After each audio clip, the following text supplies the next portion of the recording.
오늘은 부활이요 생명이신 예수님이라는 제목으로 말씀드리겠습니다.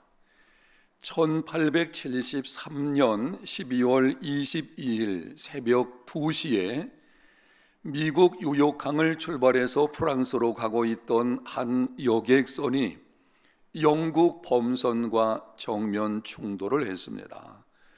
2시간이 채 안 되어서 226명을 태운 배는 물속으로 가라앉았습니다.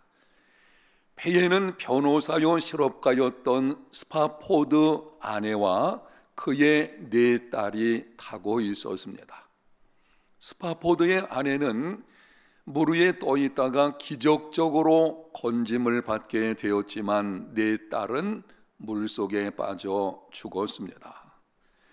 소식을 들은 스파포드는 아내를 데려오기 위해 급히 배를 타고 유럽으로 출발을 했습니다.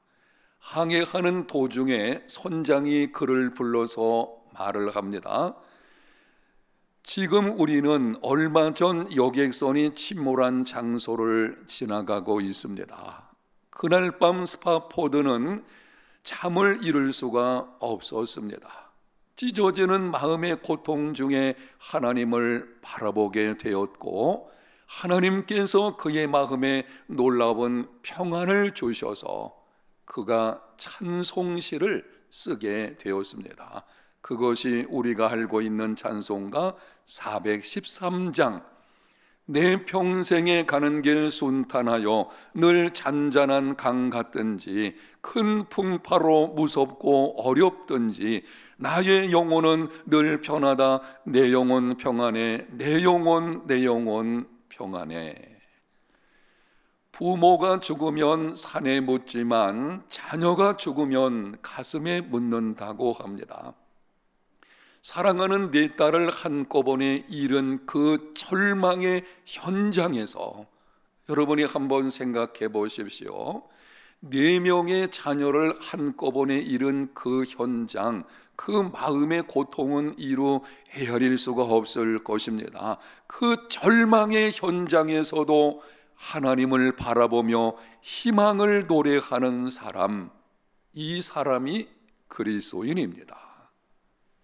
하나님을 바라보며 절망 속에서 찬송할 때에 찬송 가운데 계시는 하나님의 도우심으로 영혼의 평화를 노래할 수 있는 사람, 바로 이 사람이 예수 믿는 그리스도인들입니다. 예수 믿는 그리스도인이 누구인지 사도 바울은 고린도 교회에 보내는 서신에서 이렇게 기록을 했습니다. 우리가 사방으로 우겨쌈을 당하여도 쌓이지 아니하며 답답한 일을 당하여도 낙심하지 아니하며 박해를 받아도 버림받지 아니하며 거꾸로 뜨림을 당하여도 망하지 아니하고 우리가 항상 예수의 죽음을 몸에 짊어짐은 예수의 생명이 또한 우리 몸에 나타나게 하려 함이라. 사방에서 닥치는 위협으로 짓눌리지만 움츠러들지 않는 사람, 답답한 일을 당해서 당황할 때도 있지만 낙심하지 않는 사람, 박해를 받아도 버림당하지 않는 사람, 얻어맞고 넘어져도 다시 일어나 나아가는 사람, 십자가 고난 중에서도 예수 생명을 드러내는 사람, 이 사람이 그리스도인입니다. 한마디로 말씀을 드리면 절망의 상황에서도 희망을 노래하면서 다시 일어나 나아가는 사람, 바로 그 사람이 예수 믿는 하나님의 자녀들, 우리들입니다.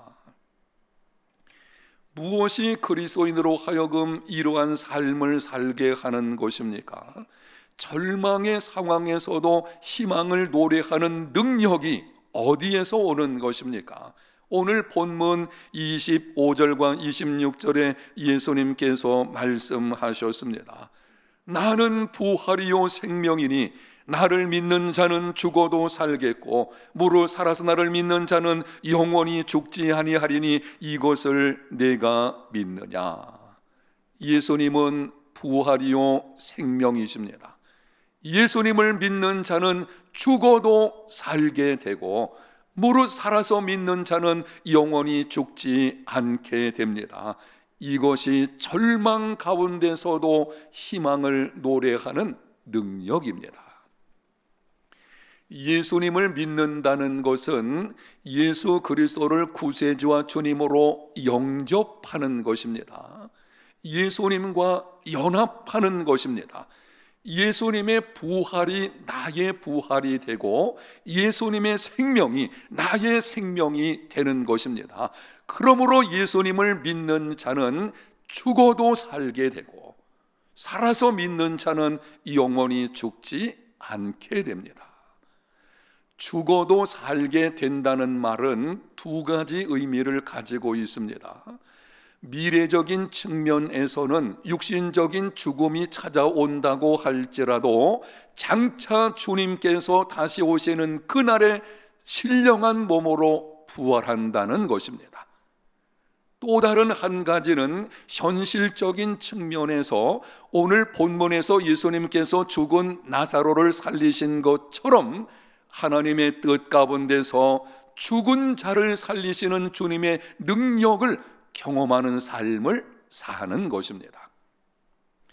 살아서 믿는 자는 영원히 죽지 않는다는 것은 영적 생명에 관한 말씀입니다.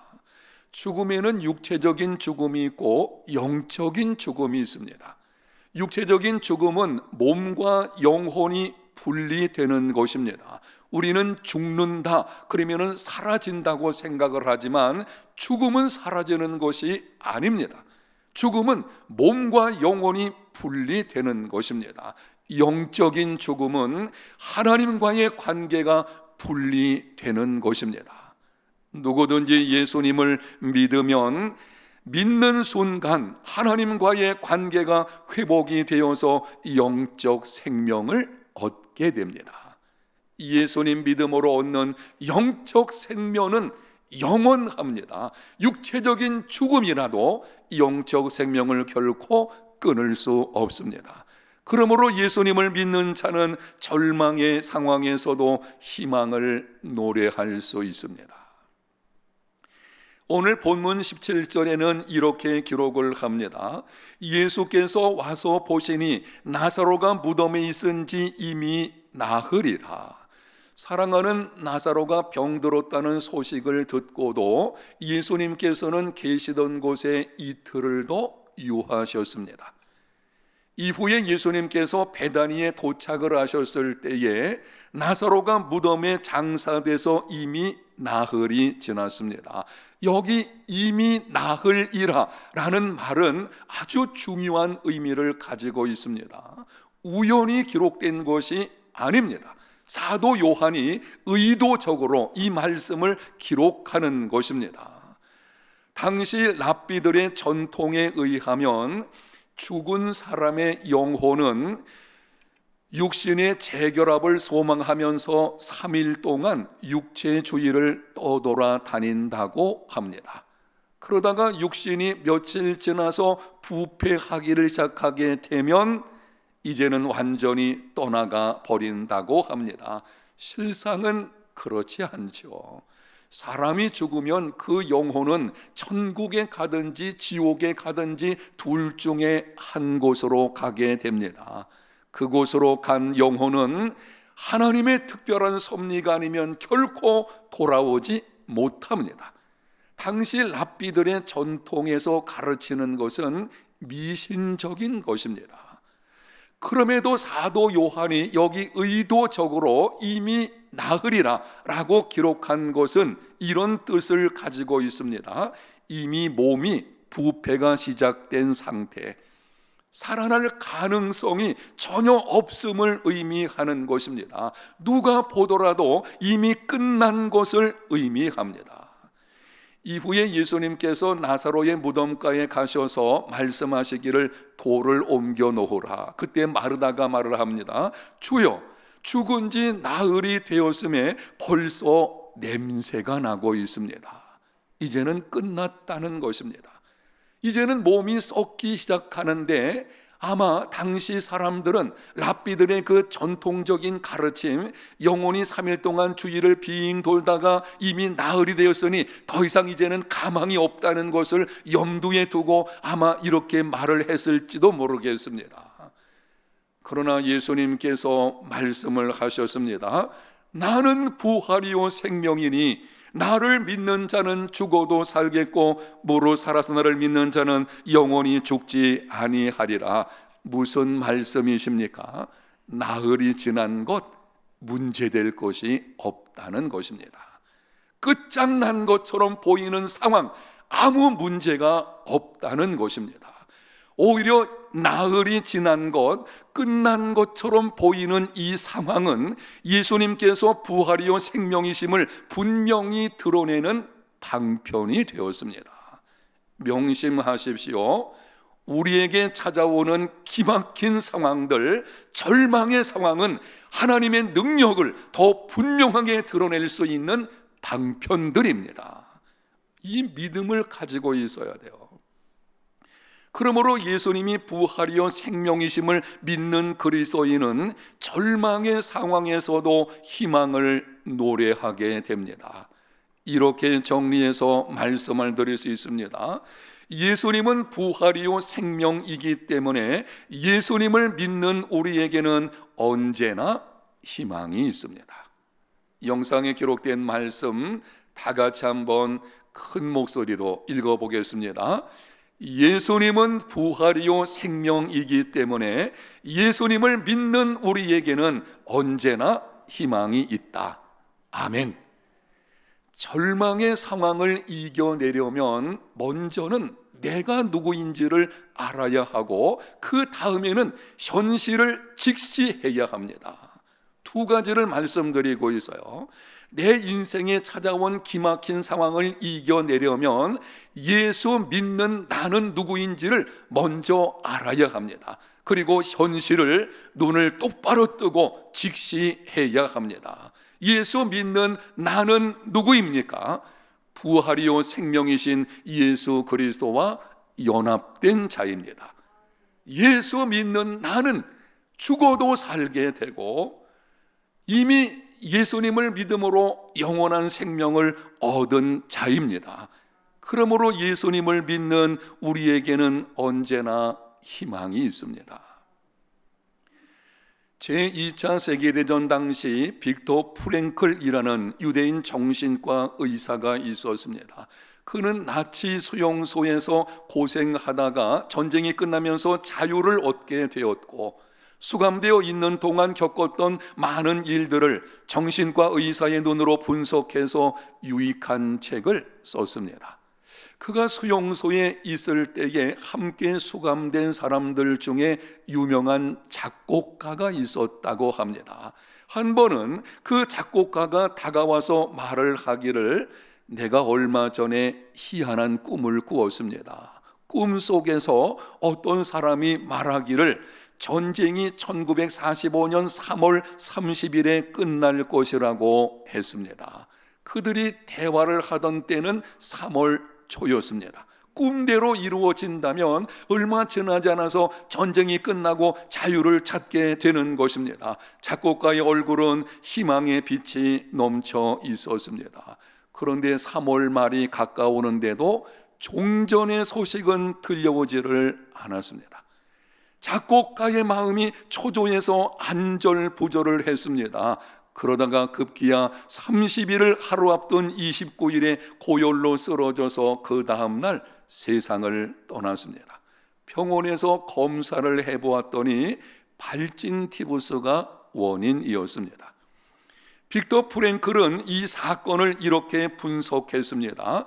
사람이 희망을 가지고 있을 때는 몸의 면역 기능이 활발하게 작동하기 때문에 발진 티부스 균이 들어와도 그 균을 충분히 억제할 수 있다. 그러나 작곡가의 경우 꿈에서 들은 예언이 성취될 가능성이 전혀 보이지 않자 절망에 빠지게 되었고 몸속에 있던 면역 기능이 힘을 잃어버리고 발진 티부스 균을 억제하지 못해서 죽음이 찾아온 것이다. 희망을 갖고 살아가는 사람은 몸의 면역 기능이 활발하기 때문에 웬만한 일에도 꺾이지 않습니다. 요즘 코로나19로 인해서 우리가 위협을 받고 있는데요, 우리의 상황이 어떠하든지 이런 때에 희망을 잃지 않는 사람들, 아니면 인생에 내게 기막힌 어떤 일이 찾아왔을 때에 희망을 끈을 붙들고 있는 사람들은 면역 기능이 활발해진다고 합니다. 그래서 그것을 이겨낼 수 있는 힘을 얻게 되는 것입니다. 그러나 희망을 잃어버린 사람은 어제 건강해서도 오늘을 자신할 수 없습니다. 희망을 갖는 것이 생명의 길로 나아가는 것이요, 희망을 잃어버리는 것은 죽음의 길로 가는 것입니다. 사랑하는 성도 여러분, 요즘 여러분의 삶은 어떻습니까? 여러분을 힘들게 하는 해결되지 않은 문제는 무엇입니까? 혹시 삶을 포기하고 싶은 그런 문제는 없습니까? 그것이 무엇이든 예수님을 믿는 하나님의 자녀들에게는 희망이 있습니다. 모든 것이 무너져 내린다고 하여도 예수님을 믿는 우리들에게는 희망이 있습니다.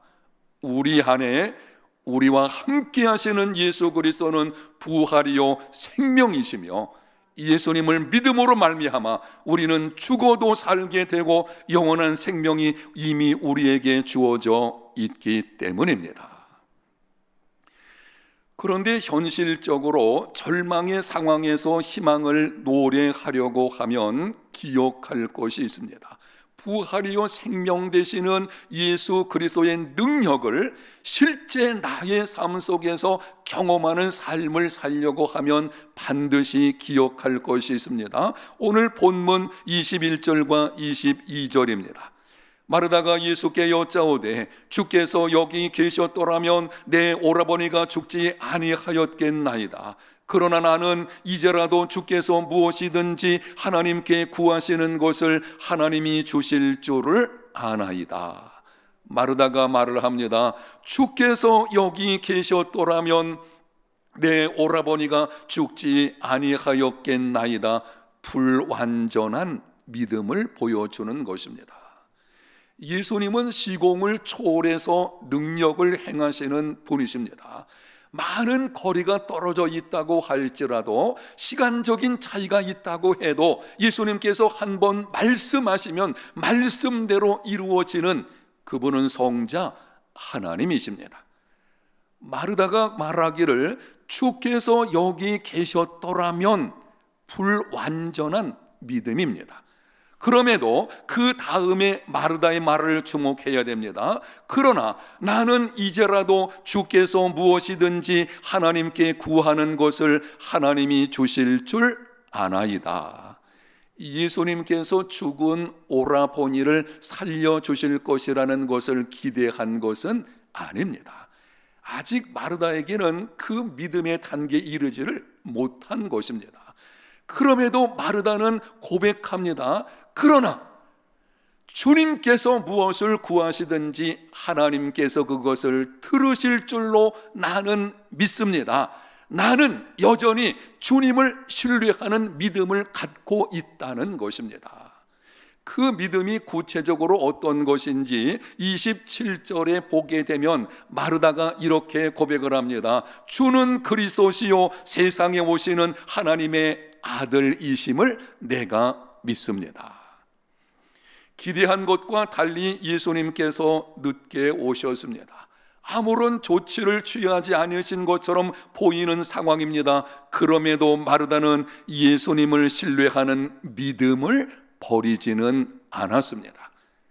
다 이해하지는 못하지만 주님이 어떤 분이신지 그분의 능력에 관한 것을 아직까지 다 이해하지는 못한 가운데 있지만, 그럼에도 예수 그리스도는 구세주이시며 하나님의 아들이시라는 바로 그 믿음만큼은 분명히 붙들고 있을 때에, 그때 주님께서 이렇게 말씀을 하셨습니다. 내 오라비가 다시 살아나리라. 사랑하는 성도 여러분, 우리는 연약하고 부족하기 때문에 완전한 믿음을 갖는다는 것은 거의 불가능합니다. 평안할 때에는 내 믿음이 완전한 것처럼 생각이 되지만 기막힌 상황, 이 절망의 상황 같은 것이 찾아오게 되면은 그때 내 믿음이 얼마나 불완전한지가 나타나게 됩니다. 때로는 하나님의 사랑에 대해서 의심이 들기도 합니다. 때로는 하나님께서 왜 그렇게 하시는지 도무지 이해가 되지 않아서 항변하기도 합니다. 하나님, 왜 내게 이렇게 하시는 것입니까? 여러분, 그럼에도 불구하고 예수님을 신뢰하는 믿음의 끈을 붙잡고 있다면, 그럼에도 주님, 예수님, 당신은 나의 구세주이시며 하나님의 아들이십니다 라고 하는 그 분명한 믿음의 끈을 끝까지 붙들고 있다면 부활하여 생명이신 예수 그리스도의 능력을 경험하게 될 것이고, 그로 말미암아 절망의 상황에서도 희망을 노래하며 위로부터 내려오는 평안을 누리게 됩니다. 구약 성경 하박국서를 보게 되면 당시 시대 상황은 모든 것이 무너져 내리고 있었습니다. 경제적인 면에서는 파탄에 이르렀습니다. 사회적인 면에서는 의로운 사람이 고난을 당하고 악을 행하는 사람이 형통한 듯 살아가고 있습니다. 민족적으로는 바벨론의 침략이 임박한 풍전등화와 같은 상황이었습니다. 그런데 하나님께서는 침묵하십니다. 하나님께서 이럴 때에 일을 행하셔야 되는데 도무지 하나님께서는 잠잠하신 것입니다. 답답한 마음에 하박국 선지자가 하나님께 항변하면서 이유를 물었습니다. 하나님은 거룩하시고 악을 미워하시는 분이신데 어찌하여 이러한 일들을 보고도 침묵하시며 악인의 형통을 그대로 놓아두시는 것입니까? 이 질문에 하나님께서는 그렇게 하시는 이유가 무엇인지는 한마디 말씀하지 않으셨습니다. 다만 약속을 주셨습니다.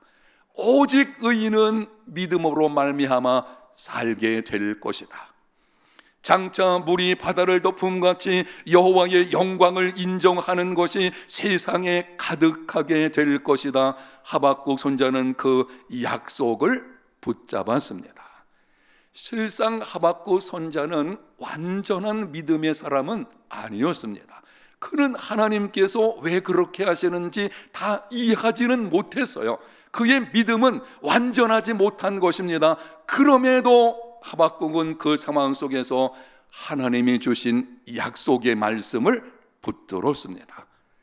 다만 약속의 말씀을 붙들고 이해가 되지 않아도 하나님께서 말씀하셨으니 그 약속의 말씀을 붙들고 하나님을 신뢰하는 믿음으로 나아가게 되면 그때 그의 입에서 찬송이 터져 나오게 되었습니다. 비록 무화과나무가 무성하지 못하며 포도나무에 열매가 없으며 감람나무에 소출이 없으며 밭에 먹을 것이 없으며 우리의 양이 없으며 위안간에 소가 없을지라도 나는 여호와로 말미암아 즐거워하며 나의 구원의 하나님으로 말미암아 기뻐하리로다. 주 여호와는 나의 힘이시라. 나의 발을 사슴과 같게 하사 나를 나의 높은 곳으로 다니게 하시리로다. 아멘. 상황은 변한 것이 없습니다. 하박국 선지자가 이 찬송을 부르기 전이나 찬양한 이후나 상황은 똑같습니다. 그리고 사실 그도 아직까지 하나님의 행하심을 다 이해하지는 못한 상태에 있었습니다. 그럼에도 다만 하나님의 약속을 붙들고 하나님을 신뢰하는 믿음을 가질 때에 절망이 변해서 희망이 되었습니다. 탄식이 변해서 희망의 노래가 된 것입니다. 사랑하는 성도 여러분, 오늘 예수님께서 우리에게 물으십니다. 25절과 26절을 제가 다시 한번 읽겠습니다. 나는 부활이요 생명이니 나를 믿는 자는 죽어도 살겠고 무릇 살아서를 믿는 자는 영원히 죽지 아니하리니 이것을 내가 믿느냐? 주님의 질문은 분명합니다. 이것을 내가 믿느냐? 완전한 믿음을 요구하시는 것이 아닙니다. 우리는 하나님의 섭리를 다 이해할 수는 없습니다. 그렇지만 오늘 주님께서 우리에게 물으시는 것은 그러나 다만 예수 그리스도께서 부활이요 생명이시며 예수님을 믿는 자는 죽어도 살게 될 것이고 살아서 믿는 자는 영원토록 죽지 않는다는 이것만은 믿느냐라고 물으시는 것입니다. 여러분에게 확인하면서 묻겠습니다. 여러분은 이 사실을 믿으십니까? 정직하게 한번 대답해 보십시오. 여러분은 예수 그리스도께서 부활이요 생명이심을 믿습니까? 예수님을 믿는 자는 죽어도 살게 될 것이고 살아서 믿는 자는 영원히 죽지 않는 영적 생명을 얻게 된다는 것을 믿습니까? 이 믿음을 가지고 있는 사람은 절망의 상황에서도 희망을 노래할 수 있습니다. 사랑하는 여러분, 여러 가지 코로나19나 혹은 관련된 일들과 여러분의 인생 찾아오는 여러 가지 문제들로 인해서 힘겨운 시간을 보낼 때에 이 믿음의 고백으로 말미암아 희망을 노래하는 삶이 되시기를 축복합니다. 세상 사람들이 절망 가운데 낙심에 처할지라도 예수 믿는 우리에게는 희망이 있어요. 희망을 노래하는 사람, 그 사람이 그리스도인이고 그게 믿음이거든요. 희망을 노래하는 중에 찬송 중에 일하시는 하나님을 경험할 수 있는 승리의 삶을 살아가는 저와 여러분들이 다 되시기를 예수님 이름으로 축복합니다. 하나님 아버지 감사합니다. 예수님께서 부활이요 생명이신 것과 예수님을 믿는 자에게는 죽어도 살고 살아서 믿는 자에게는 영원히 산다고 하는 이 귀중한 생명의 말씀을 믿음으로 말미암아 절망의 상황에서도 희망을 노래할 수 있는 하나님의 사람들 다 되게 하여 주시옵소서. 예수님 이름으로 기도합니다. 아멘.